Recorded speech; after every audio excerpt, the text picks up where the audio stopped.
بسم الله الرحمن الرحيم.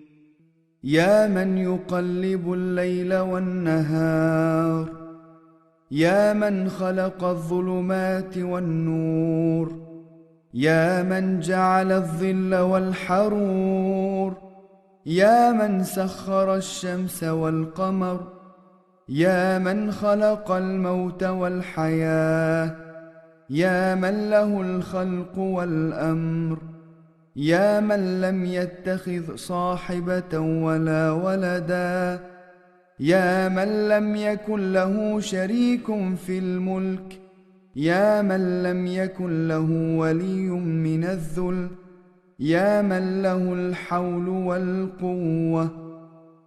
سبحانك يا لا إله إلا أنت الأمان نجنا من النار.